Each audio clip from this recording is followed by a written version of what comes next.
네, 안녕하세요. 미래에셋증권에서 순달람으로 활동하고 있는 한종목 연구원입니다. 순달람이 이번에 가상현실로 들어와서 미래에셋증권의 버추얼 프로덕션 첫 특집을 좀 준비해봤습니다.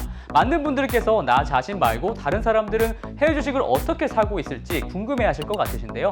그래서 알려드립니다. 순달람이 결산한 7종목, 순결한 7, 지금 바로 시작하겠습니다. 2021년 상반기 대한민국 투자자 해외 주식 순매수 금액 탑 7. 먼저 7위를 기록한 곳은 스파이더 S&P 500 ETF입니다. 티커 종목 코드는 이제 SPY로서 편하게 이제 스파이라고 좀 부르고 있는데요. S&P 500 지수를 추종하는 대표적인 좀 패시브형 ETF라고 볼 수가 있겠습니다. 패시브가 좀 번역을 하면 수동적이라는 말이잖아요. 펀드를 운용함에 있어서 능동적으로 여러 종목들을 넣었다, 뺐다 이렇게 편출입을 하는 것이 아니라 지수의 움직임과 등락률에 동참하겠다는 방식의 투자를 말합니다. 이 때문에 패시브 투자라고 불리는 거고요. 이 SPY ETF는 세계에서 운용 규모 면에서 가장 큰 상품입니다. 운용 규모가 3,871억 달러, 그러니까 하나로 450조 원이나 하니까요. 웬만한 헤지 펀드 운용 규모보다 크다고 볼 수가 있겠습니다. SPY는 약 500개 종목들을 대변하다 보니까 S&P 500 기업들의 실적, 다시 말해 주식회사 아메리카의 실적이 결국 가장 중요한데요. 다만 올해 상반기에 애플이라든가 아마존, 알파벳, 페이스북, 마이크로소프트, 테슬라까지 거대 테크 기업들의 호실적이 낼 거라고는 모두들 예상을 한 바였었습니다. 아무래도 코로나19 바이러스로 인한 기저효과를 톡톡히 봤었기 때문인데요. 정말로 그래서 기업들이 실적이 얼마나 좋았었는지 데이터 통계를 좀 갖고 와봤습니다. 이 통계를 한번 좀 보시면요. S&P 500 기업들 중 매출이 예상치보다 우수했던, 그러니까 즉 매출 서프라이즈를 냈던 기업들의 비중이 작년 1분기부터 꾸준히 상승세를 기록하고 있었고요. 특히 지난 2분기에서는 무려 그 비율이 87%나 됐습니다. 10개 기업 중 거의 9개 기업은 예상보다 매출이 더 좋았다라는 얘기입니다. 주당 순이익 지표도 이와 좀 비슷했습니다. 네, 지난 2분기에 S&P 500 기업들 중 기존 EPS 예상치를 비트, 그러니까 더 잘 나왔던 호실적을 냈던 기업들의 비중도 87%에 달했으니까요. 성장주 위주로 구성이 되어 있는 커뮤니케이션 섹터, IT 섹터에서는 그 비중이 무려 95%나 넘겼습니다. 이처럼 기대감이 무척이나 높았음에도 그런 높은 시장 기대치조차 넘어버리는 좋은 결과를 냈기 때문에 꾸준히 매수에 참여하신 것 같습니다. 다음은 6위입니다. 네, 6위는 유니티 소프트웨어라는 곳인데요. 미국 실리콘밸리에 위치한 게임 엔진 업체입니다. 이 게임 엔진이라는 것이 게임을 만들기 위해 필수적으로 들어가는 소프트웨어, 도구 상자라고 보시면 되는데요. 사진을 편집할 때 포토샵과 비슷한 걸로 생각하시면 이해가 빠르실 것 같아요. 예를 들어보자면 게임 중에 총싸움을 하는 FPS 게임이 있죠. 이렇게 다다당 쏘는 게 있는데 이 총을 쏘는 행위를 표현을 할 때 창에 맞는 이제 판정이라든가 그 모션, 그리고 그 순간 일어나는 광원 효과, 상황에 맞는 이제 오디오까지 복합적으로 이루어질 수 있도록 하는 소프트웨어다라고 이해하시면 됩니다. 다만 이제 유니티가 게임 엔진계의 이제 선두권자이긴 하지만 경쟁자가 없는 것은 아닙니다. 이제 핵심 경쟁자가 바로 에픽 게임즈가 만든 얼리얼 엔진이죠. 둘 간에 그래도 좀 비교를 해보자면 유니티는 이제 인디 게임이라든가 모바일 게임과 같은 라이트하고 좀 접근성이 높은 게임에 많이 사용이 됩니다. 매출 기준 상위 100개 게임 개발사 중에서 93개의 개발사들이 유니티 엔진을 사용하고 있다고 해요. 반면에 이제 얼리얼 엔진은 트리플 A급 이제 헤비하고 좀 고품질의 3D 게임을 제작하는 데 특화되어 있습니다. 에픽 게임즈는 지난 1분기에 이제 펀딩을 이제 좀 유치를 했는데 그 당시 평가받았던 기업 가치가 무려 280억 달러 정도 한다고 합니다. 반면에 유니티는 현재 시가총액이 약 340억 달러 정도 하는데요. 이렇게 유니티가 상대적으로 가치가 더 높은 것은 우선 상장 기업이라는 점이 있을 수 있겠지만 유니티가 기기 간의 이제 호환성이 좀 우수해서 최근 모바일, AR, VR 환경에서 더욱더 각광을 받고 있다는 점입니다. 실제로 라이엇 게임즈의 이제 초대박 게임이죠. 롤의 경우에는 모바일 버전이 좀 출시가 됐었는데 이것은 얼리얼 엔진이 아니라 유니티 엔진으로 만들어졌다고 합니다. 라이엇 게임즈와 에픽 게임즈는 같은 모기업을 둔 계열사임에도 불구하고 유니티 것을 썼다는 것이 참 흥미로운 점인 것 같습니다. 특히 이제 VR 기기의 성장세가 아주 무서운데요. 왜냐하면 5G와 관련된 컨텐츠들 중에서 대다수의 사람들이 가장 기대하는 컨텐츠가 바로 이 게임과 메타버스 분야이기 때문입니다. 이에 따라서 내년부터는 이제 AR, VR 등의 기기가 본격적으로 이제 출현할 것으로 기대가 되고 있죠. 애플의 경우에는 VR 기기를 이르면 2022년 2분기에 제품을 출시할 것으로 예상되고 있으니까요. 또한 AR, VR의 유행과 함께 고성장할 수밖에 없는 것이 바로 이 게임 제작 분야입니다. 게임 엔진 부분에서 유일하게 상장 기업인 유니티가 그래서 수혜를 볼 것으로 예측이 되는데 이런 성장성을 믿고 매수세가 좀 몰린 것으로 보입니다. 매수세에 보답하듯이 저번 분기 실적에서는 유니티가 아주 호실적을 내놨었는데요. 특히 주목해야 할 점은 소프트웨어 기업들을 평가하는 핵심 지표로서 DBNER, 달러 환산 순 확장률이라는 개념이 있습니다. 이 DBNER이 지속적으로 상승세라는 점에 있고요. 이 지표는 기존 고객들이 소프트웨어 지출을 함에 있어서 얼마나 돈을 더 지불했는지 나타내는 겁니다. 그러니까 1인당 지출액과 좀 비슷한 지표라고 볼 수가 있겠습니다. 미국의 SaaS 기업들의 DBNER이 120%인데 반해서 유니티 소프트웨어는 지난 분기 DBNER이 무려 144%나 해당을 합니다. 그만큼 고객들 이탈률도 적고 게임 엔진에 고객들이 돈을 더 쓰고 있다는 말일 텐데요. 앞으로의 실적 성장성에 더욱더 기대를 하게 만든다고 볼 수가 있겠습니다. 그리고 마지막으로 말씀드릴 것은 게임 엔진이라는 것이 게임뿐만 아니라 각종 산업적 영역에서 널리 쓰이게 될 점이라는 점이 장기적인 매력 요소로 꼽을 수가 있겠습니다. 유니티의 경우에는 이제 현대자동차, 이제 볼보 이런 자동차 기업들과 손을 같이 잡으면서 각 기업들의 메타버스 진출의 핵심 조력자 역할을 하고 있습니다. 네, 다음은 5위를 기록한 루시드 모터스입니다. 테슬라 대항마, 테슬라 이제 저격수라고 불리는 별칭을 가진 곳인데요. 티커가 현재는 LCID로 되어 있는데 한국 투자자분들께는 CCIV라는 티커로 더 기억되고 있지 않을까라고 생각을 합니다. 원래는 CCIV라는 티커로 상장되어 있었던 바로 스펙 기업이었기 때문이죠. 우선 스펙이라 함은 SPAC, 그러니까 Special Purpose Acquisition Company의 줄임말입니다. 그러니까 직역을 하자면 특수목적 인수합병 회사라는 건데요. 외형으로는 실체가 없이 서류상으로만 존재하는 이제 껍데기 회사이지만 이 스펙 회사들은 다른 유망한 알맹이 기업들과 합병을 하는 것이 유일한 목적을 띠는 회사다 이 말입니다. 이 알맹이 기업은 비상장 기업이기 때문에 이제 합병을 한다는 게 결국에는 껍데기 스펙 기업이 알맹이 기업을 주식시장에 상장시키는 것입니다. 후에 둘 간의 합병과 상장이 완료가 되면 티커가 변경되는 방식이죠. 스펙 기업 CCIV가 LCID로 티커가 변경된 것이 바로 그 이유였습니다. 참고로 루시드 모터스의 최대 주주는 사우디아라비아의 국부펀드입니다. 2018년 9월에 투자 집행을 했었는데요. 최대 원유 생산국 중 하나인 사우디아라비아에서 내연기관의 최대적이라고 볼 수 있는 전기차 스타트업의 지분에 투자했다는 점은 참 흥미로운데요. 산유국 입장에서 보더라도 그만큼 전기차의 미래에 대해서 긍정적으로 보고 있기 때문으로 해석이 됩니다. 루시드 모터스는 테슬라 저격수라는 별명답게 테슬라의 성공 방식을 좀 차용하는 듯 보입니다. 테슬라가 그러했듯이 먼저 이제 고급 세단 모델부터 판매를 하면서 자신들의 기술력을 좀 뽐내고 존재감을 높인 뒤 점차 이제 대중적인 모델로 확장하는 방식이죠. 그런데 주목해야 될 점은 루시드 모터스의 기술력이 뛰어나다라는 점에 있습니다. 테슬라나 이제 포르쉐보다도 더 빠른 충전 시간과 주행 거리를 담보하겠다라는 의지를 좀 천명을 했는데요. 제일 먼저 눈에 들어오는 것이 이 차량 디자인이 너무 유려하고 세련됐다라는 점에 있습니다. 사실 제 눈에는 좀 테슬라 차량들보다 좀 더 이쁜 것 같은데 시청자분들 생각은 어떠신가요? 또한 루시드 모터스가 내놓은 가장 비싼 모델인 드림 에디션이라는 게 있는데요. 이 드림 에디션은 이거 너무 차가 예쁘게 잘생겼는데 이 차량은 1080마력에 제로백이 무려 2.5초라고 합니다. 반면 테슬라 모델 S 플래드 모델 이제 몇 달 전에 나왔었죠. 이 모델은 1020마력이지만 제로백이 2초가 안 되기 때문에 성능 차이는 그래도 테슬라 쪽이 조금 더 있다라고 보면 될 것 같습니다. 현재 루시드 모터스는 본인들의 세단들을 이제 예약 판매를 하고 있습니다. 홈페이지에 가보면 좀 구매창을 확인할 수가 있는데 다만 한국에는 아쉽게도 진출이 아직은 안 된 것으로 보이고요. 가장 비싼 모델인 드림 에디션의 차량 가격은 거의 2억 원에 육박을 합니다. 그럼에도 불구하고 3월 중순에 나왔던 보도자료에 의하면 벌써 사전 예약이 거의 다 찼다고 하네요.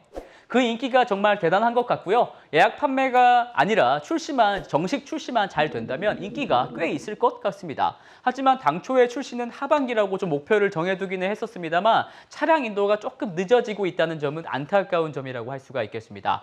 하지만 8월 중순경 드디어 루시드 모터스가 차량 인도에 가까워졌음을 알리는 정보가 나와서 기대감이 한껏 부푸른 상황인데요. 많은 전기차 스타트업들이 시제품은 잘 만들어내지만 차량 인도에는 좀 번번이 실패하고 있는 와중에 연말 안으로 루시드가 배송을 좀 시작을 해준다면 시장에는 충분히 긍정적인 반응을 이끌어낼 수 있을 것이다 라고 생각이 드네요.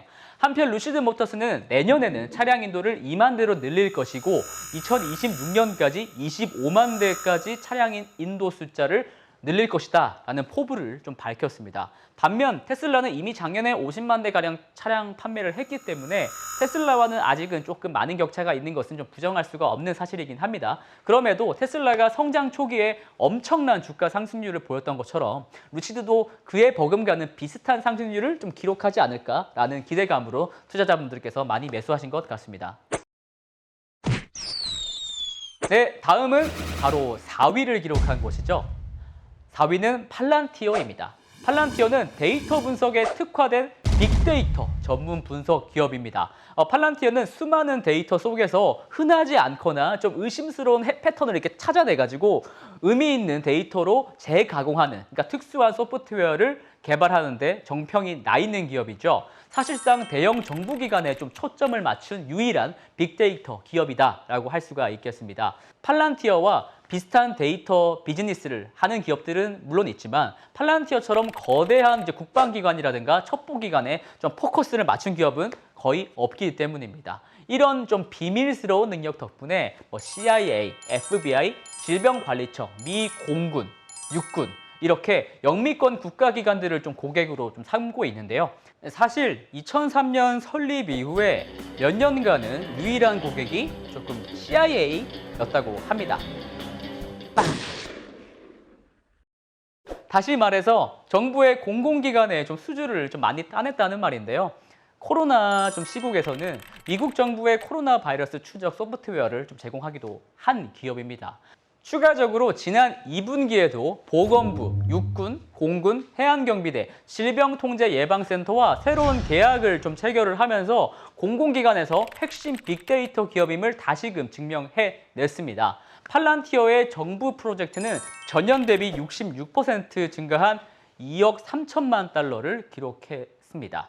사실 팔란티어에는 2019년 이전까지는 세일즈 직원들이 없고 대부분의 직원이 엔지니어였다고 합니다. 다만 올해 상반기에는 100명이 넘는 영업사원들을 좀 고용을 하면서 민간 내에 확장을 꾀하고 있습니다. 이처럼 최근에는 빅데이터 역량을 일반 기업 고객군으로 확대 중이라는 것입니다.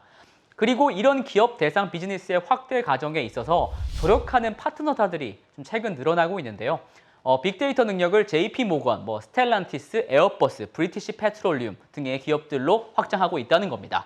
뿐만 아니라 지난 3월 5일에는 아마존 클라우드인 AWS와 좀 제휴를 또 했고요. 지난 2월에는 IBM과도 인공지능 관련 제휴를 좀 해냈죠. 이것은 정부의 수주만으로는 좀 한계가 있기 때문입니다. 정부를 대상으로 한 사업의 총 시장 규모는 630억 달러에 불과한데요. 따라서 상업 섹터에서의 고객 숫자가 늘어나는 것은 기업에 대한 가치 평가 시에 리레이팅 할 수 있는 좋은 지표로 좀 쓰일 수가 있습니다. 팔란티어가 정부로부터의 비밀 계약에 지나치게 의존한다라는 비판을 무너뜨릴 수 있기 때문입니다. 이와 관련해서 지난 2분기 실적의 내용을 좀 들여다보면 참 흥미롭습니다. 같이 보시죠. 고객 숫자가 지난 2분기에만 20개의 고객사가 증가했다고 합니다. 기존 고객 숫자가 149개였고요. 지난 1분기에는 10개 증가에 그쳤었는데 2분기에는 20개가 늘어난 거니까 그 증가폭이 커졌다는 말입니다. 또한 미국 내에 민간기업 관련 사업 부문의 매출이 전년 동기 대비 90%나 증가했다는 점이 괄목할 만한 부분입니다. 민간 영역 고객 부문 매출이 크게 늘어난 것은 팔란티어의 대표 소프트웨어 상품인 파운드리의 새로운 진출 때문으로 해석이 됩니다. 이 파운드리라는 것이 조직에서 사용되는 모든 데이터와 관련을 해서 통합 데이터 관리 체제를 만들어 조직이 운영하는 방식 자체를 변화시켜주는 플랫폼이라고 볼 수가 있겠는데요. 원래 파운드리는 주로 정부나 대기업들에게 제공되었었지만 올해 상반기부터는 스타트업이나 벤처기업들을 대상으로 한 파운드리 포 빌더스라는 것을 출시를 했는데요. 팔란티어의 파운드리 소프트웨어를 활용하는 스타트업 고객들이 향후에 자신들의 사업이 확장됨에 따라서 팔란티어에게도 큰 매출 상승의 잠재력이 있을 것으로 보입니다. 그리고 이것은 우선 성공적으로 좀 해석이 되고 있는데요. 고객사가 늘어난 만큼 팔란티어는 올해 상반기에 현금 흐름이 드디어 이제 흑자로 좀 돌아섰기 때문입니다. 무엇보다 올해 가이던스를 기존에 제시했던 것보다 거의 2배 늘리면서 투자자들을 좀 환호하게 만들었는데요. 뭔가 회사의 성장에 있어서 특이점이 온 것은 아닐까라는 생각마저 듭니다. 다만 지난 1분기에 성장주의 조정 상황과 맞물려서 공동 창립자 및 이제 내부자들의 지분 매각 소식으로 주가 하락을 좀 겪었었죠. 다만 이런 주가 이제 하락 시기에 매수 기회로 보는 투자자분들이 많으셔가지고 이렇게 순매수 순위에 이름을 올렸을 텐데요. 팔란티어의 CEO인 알렉스 카프는 우리 회사는 장기 목표를 추구하고 있으니 단기 투자를 고려하고 있다면 우리 회사에 투자하지 말라라는 뉘앙스로 과감하게 좀 발언하기도 했었습니다. 한국의 투자자분들도 공교롭게 CEO의 말처럼 빅데이터 분석의 성장성에 기댄 장기적 관점에 투자를 하신 게 아닌가 그렇게 생각을 해봅니다. 2021년 상반기 대한민국 투자자 해외 주식 순매수 금액 탑 7, 그중 3위 알아보겠습니다. 3위는 바로 TSMC입니다. 파운드리 업계에서의 절대 강자, 대만의 자존심이라고 불리죠. TSMC가 3위를 차지했는데요. 무려 5,100억 원이 넘는 금액으로 한국의 투자자분들께서 순매수를 해주셨습니다. 그렇다면 파운드리가 뭘까요? 먼저 용어 설명부터 짧게 좀 드리겠습니다. 반도체 산업은 좀 크게 보면 세 파트로 분류할 수가 있는데요. 먼저 팹리스, 그다음에 파운드리, 그다음에 오사트, 이렇게 세 가지로 불립니다. 반도체를 어떻게 만들 건지, 성능은 어떤 정도로 할 것인지에 대한 설계를 하는 곳은 바로 팹리스라고 부르고요. 그리고 파운드리란 팹리스 업체들로부터 반도체 생산 부분을 좀 위탁하여 생산만 담당하는 산업을 뜻합니다. 그리고 마지막으로 공장에서 생산된 반도체가 옳게 잘 만들어졌는지 좀 테스트를 하고 또 패키징하는 외주 업체들을 오사트라고 부르고 있는데요. 최근에는 인류 파운드리 업체들이 이 오사트 영역에까지 상당 부분 좀 진출을 해 있는 상황입니다. 특히 TSMC가 그렇죠. 먼저 파운드리가 그러면 왜 부각을 받는지부터 좀 직관적으로 말씀을 드리면요. 최근에 PC, 모바일, 데이터 센터, 이 주력 세 가지를 넘어서 IoT 가전, 향후에는 또 자동차까지도 반도체가 더욱더 많이 들어가야 하기 때문에 반도체 생산에 대한 수요가 계속적으로 증가하는 것은 주지의 사실입니다. 다만 반도체를 설계하는 팹리스 업체들의 숫자는 글로벌하게 수천 개가 넘어가지만 이 수많은 팹리스들로부터 생산을 위탁받은 파운드리의 숫자는 그리 많지 않다는 점에 있습니다. 그러니까 수요는 많은데 공급은 딸린다, 이런 말이겠죠. 더군다나 고사양 칩을 위해서 미세한 공정으로 반도체를 좀 생산해낼 수 있는 인류 파운드리의 경우에는 TSMC와 삼성전자 사실상 둘뿐이기 때문에 더욱더 주목을 좀 받고 있습니다. 실제로 TSMC의 창업자 장준모우라는 사람이 있는데요. 이렇게 생기신 분입니다. 안녕하세요. 네. 인사를 드려야 될 것 같은데, 이 장준모라는 이제 할아버지께서는 TSMC를 위협하는 잠재적인 경쟁 상대로 삼성전자를 이제 콕 집어서 언급하기도 했습니다.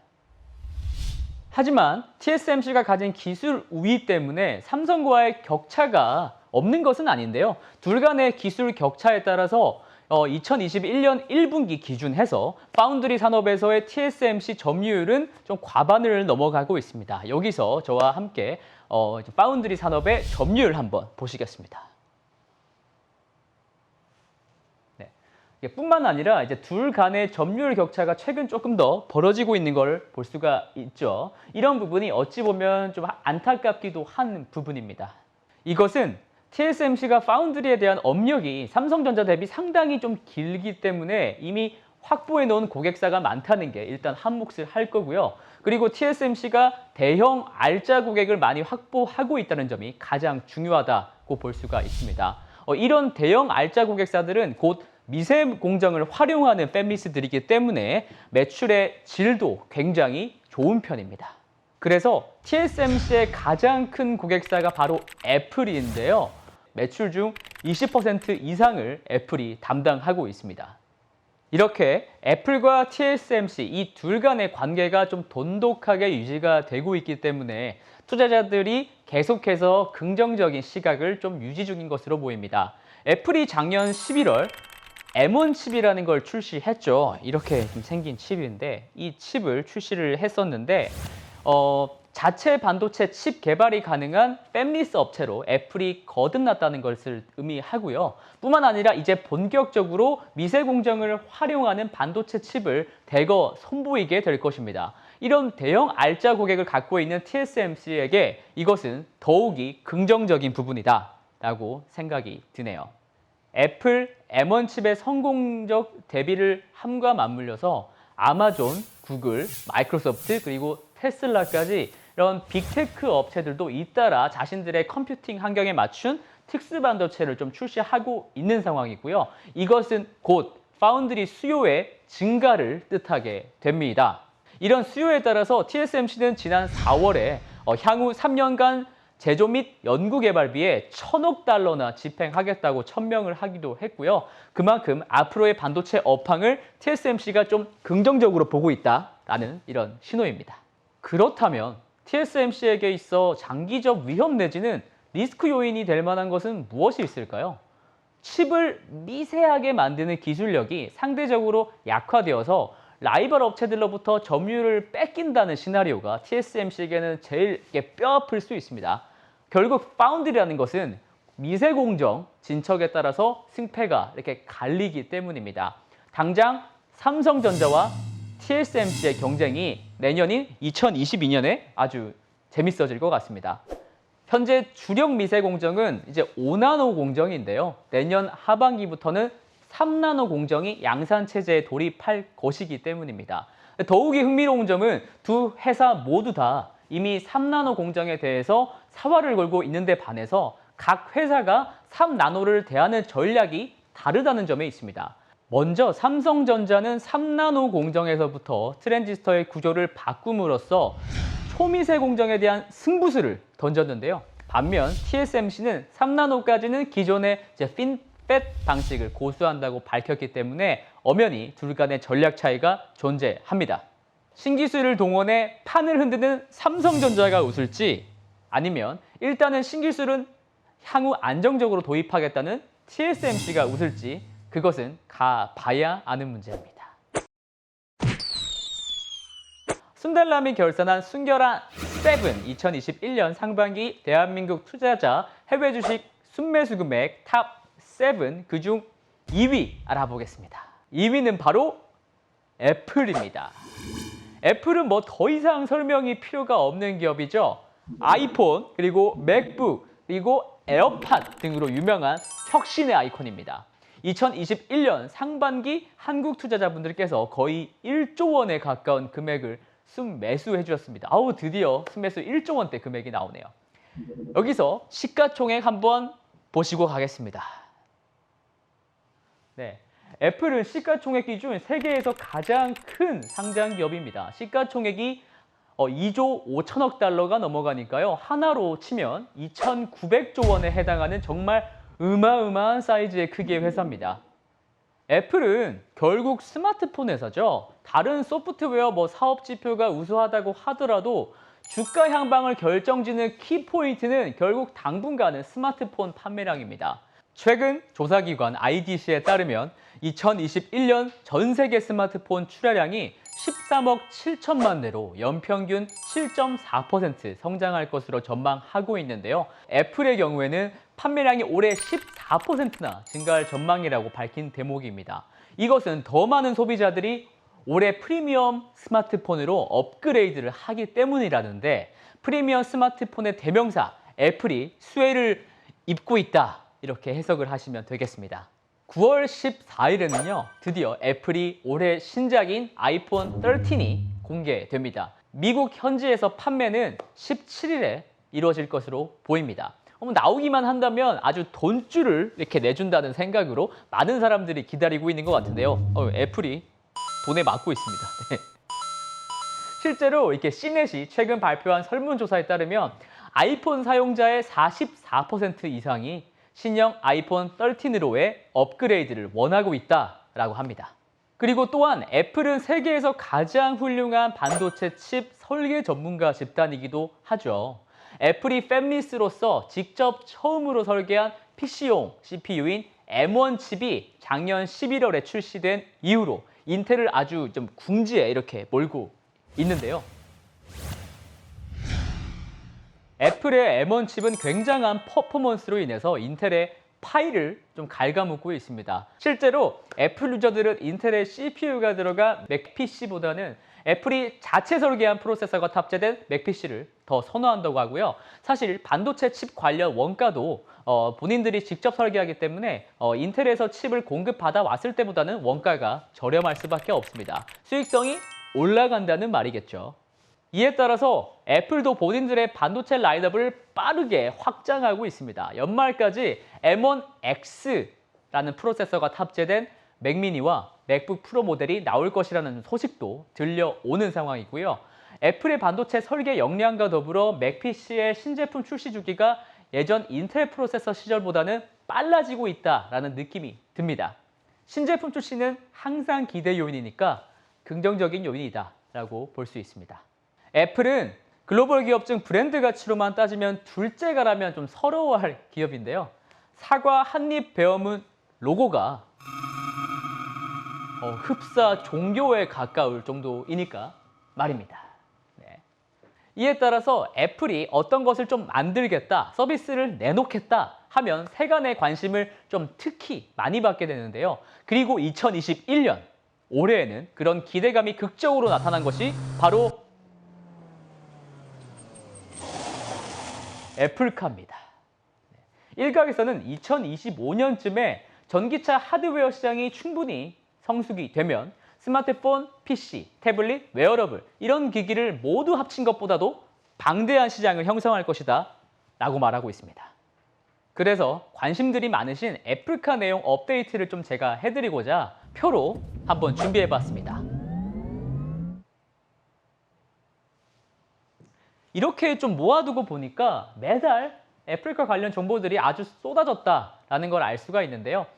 핵심은 애플의 전기 자율주행차 애플카 양산 목표가 2024년이라는 점이고 제작은 외주 생산이 될 것 같은데 제조업체 후보로는 현대기아차, 도요타, 폭스콘, LG마그나, SK 이렇게 가장 유력해 보입니다. 꼭 좀 한국 업체들이 우호적인 협상 조건으로 좀 잘 거래를 따내길 기도해 보겠습니다.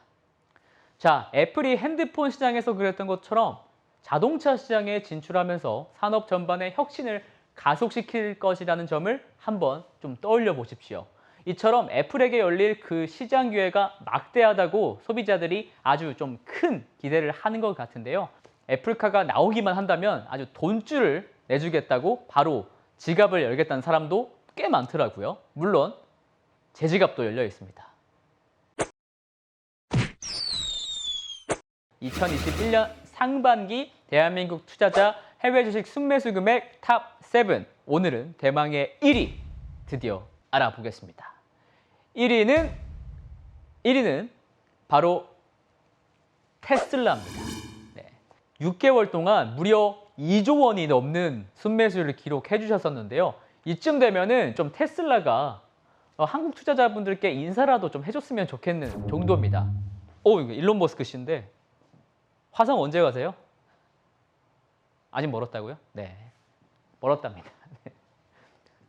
테슬라는 유독 이렇게 이슈를 많이 끌고 다니는 일론 머스크라는 CEO와 방대한 영역의 신사업 진출 때문에 이야기해드릴 부분도 너무 많습니다. 가장 중요한 점은 테슬라는 자동차 기업이라는 점이죠. 테슬라가 자율주행 소프트웨어 기업이기도 하고 배터리를 개발 중인 회사이기도 하지만 본질은 아직까지는 자동차 회사라는 점입니다. 테슬라가 자동차를 많이 팔지 못하면 다른 것들이 다 좋아도 결국 주가에는 악영향을 받을 수밖에 없다는 점이 중요합니다. 그러면 먼저 이 차트를 같이 한번 보시겠습니다. 네, 이 차트는요. 테슬라가 분기마다 차량들을 얼마나 고객들에게 인도했는지 그 추이를 나타낸 표인데요. 지난 2분기에는 차량 인도 대수가 처음으로 놀랍게도 20만 대를 넘겼습니다. 그렇다면 다른 업체들과의 비교를 해본다면 어떨까요? 정말로 경쟁이 조금 어려워하고 있을까 한번 좀 들여다보겠습니다. 테슬라가 올해 상반기 기준으로 해서 전 세계 전기차 업체들 중 단연코 1위를 기록하고 있습니다. 테슬라에게는 중요한 시장을 세 가지로 좀 꼽아볼 수가 있겠는데요. 우선 본진인 미국 시장과 전기차 침투율이 가장 높은 유럽, 그리고 전기차 전환에 가장 적극적인 중국, 이렇게 세 곳입니다. 이 세 곳에서 어떻게 잘하고 있는지 조금 보시겠습니다. 먼저 미국입니다. 미국에서는 사실상 좀 테슬라가 독주를 하는 모양새입니다. 작년 기준이긴 하지만 올해에도 여전히 경쟁자라고 할 만한 차들이 판매되고 있지는 않기 때문에 비슷한 상황이고요. 테슬라는 미국 내 전기차 누적 판매량이 20만 대를 벌써 이미 훌쩍 넘어섰기 때문에 연방정부의 보조금 혜택을 받지 못했음에도 이런 결과를 좀 달성해낸 것이 대단하고요. 다만 테슬라는 공급이 수요를 조금 못 따라가는 상황이기 때문에 비판을 받기도 합니다. 그래서 바로 절실한 게 생산량 확대인데요. 이 부분에서 기가팩토리 텍사스의 중요성이 부각됩니다. 현재 미국에 있는 유일한 테슬라 차량 공장은 캘리포니아에 있는 프리몬트 공장인데요. 여기서 연간 60만 대의 차량을 생산할 수 있는 수준이라고 합니다. 여기 표에서 보시는 바와 같이 모델 S와 X가 연간 10만 대, 그다음에 모델 3와 Y가 50만 대, 이렇게 60만 대 생산이 된다고 하네요. 그런데 이 프리몬트 공장은 캘리포니아라는 특성상 인건비, 땅값, 물류비, 세금 이렇게 모든 비용들이 조금 비싸기 때문에 텍사스로 테슬라가 거점을 확장했을 때는 마진 효과도 그만큼 클 것이라고 분석됩니다. 현재 기가팩토리 텍사스는 10월 초에 얼마 안 남았죠. 초도 물량 생산을 앞두고 있다고 하고요. 판매 승인 절차만 넘기면 당장 운영이 가능한 수준이다 라는 말이겠습니다. 그리고 그 다음은 테슬라가 기가팩토리 베를린을 지으면서 정복을 꾀하고 있는 유럽 시장입니다. 다시 말해서 아직 유럽에서는 테슬라가 공장이 없다는 말이죠. 없기 때문에 미국과 중국에서 수출해야만 한다는 건데요. 수출 관세와 배송 비용 등을 좀 포함을 하면 아무래도 테슬라의 가격 경쟁력이 떨어질 텐데 어떤지 한번 볼까요? 이렇게 보시면요. 유럽 시장에서는 경쟁 상대가 그래도 조금 있긴 합니다. 그래도 상반기 판매량에서 모델 3가 1위는 달성해냈는데요. 참고로 유럽 시장은 전통적으로 SUV 차량이 세단보다 훨씬 잘 팔리는 시장입니다. 한편 SUV 모델인 테슬라 모델 Y가 있죠. 이게 모델 Y입니다. 이 모델 Y의 저렴이 버전인 스탠다드 레인지 모델이 드디어 지난 8월부터 중국에서부터 수출이 이렇게 시작됐기 때문에 올 하반기에는 테슬라 모델 Y도 유럽 차트에 이름을 올릴 가능성이 매우 높습니다. 더군다나 환경단체와의 소송으로 계속 늦어지고 있던 기가팩토리 베를린 공장도 10월부터는 완전 승인이 떨어져서 양산으로 들어갈 가능성이 좀 높아졌다는 게 키포인트입니다. 현지 생산과 수입은 차원이 다른 판매량을 선보일 수밖에 없을 겁니다. 네, 마지막은 테슬라가 가장 공들이고 있다고 봐도 무방한 중국 시장입니다. 중국은 세계 전기차 메이커들의 무덤이라고 할 수 있을 정도로 자국 브랜드와의 경쟁이 극심한 곳인데요. 내연기관에서는 중국 내에 떵떵거렸던 폭스바겐조차 중국 전기차 시장에서는 ID.3가 판매량 극심한 부진을 겪고 있다고 합니다. 바로 중국 내 차량 모델별 판매량을 한번 보시겠습니다. 네, 중국에서 전기차 판매량 1위 모델은 바로 SGMW라는 자국 브랜드에서 만든 홍광민이라는 자동차입니다. 홍광민이 이렇게 한번 보면 되게 경차 사이즈거든요. 네. 홍광민이는 가격이 500만 원 정도에 불과한 매우 저가형 자동차입니다. 그렇기 때문에 단순히 판매량을 가지고 직접적으로 테슬라와 경쟁 상대라고 부르기가 민망한 부분이 있고요. 홍광미니를 제외하고는 역시 작년에도 테슬라가 아주 선전을 하고 있다라고 보고 있습니다. 네, 그리고 이 차트를 한번 보시겠습니다. 이 차트는 테슬라가 중국산 모델에 대해서 월별로 차량을 얼마나 팔았는지에 대한 데이터인데요. 지난 7월 판매량은 약 33,000대를 기록했습니다. 특히 8월부터는 중국에서 생산된 모델 Y, 아까 보여드린 모델 Y가 있죠. 이 모델 Y가 유럽에 수출을 개시했기 때문에 이번 8월과 3분기 판매량을 기대하시는 분들이 특히 많으신 것 같습니다. 네, 종합해서 말씀을 드리면 미국과 유럽과 중국 이 세 가지 시장에서 테슬라가 승승장구하는 모습을 좀 알 수가 있습니다. 네, 이 표는 보시는 바와 같이 상반기 여러분들께서 많은 사랑을 주셨던 7종목이 하반기 7월부터 어떤 성과를 보였는지에 대한 표인데요. 좀 수익률 결과치가 조금 엇갈리긴 하죠. 특히 이 7종목에 대한 특별한 이슈들에 대해서는 저 순위를 달린 남자 순달람이 매일 라이브로 챙겨드리겠습니다. 스마트머니 구독, 좋아요 다시 한번 부탁드리면서 순결한 세븐은 또 내년에 찾아뵙겠습니다. 그때까지 안녕히 계세요.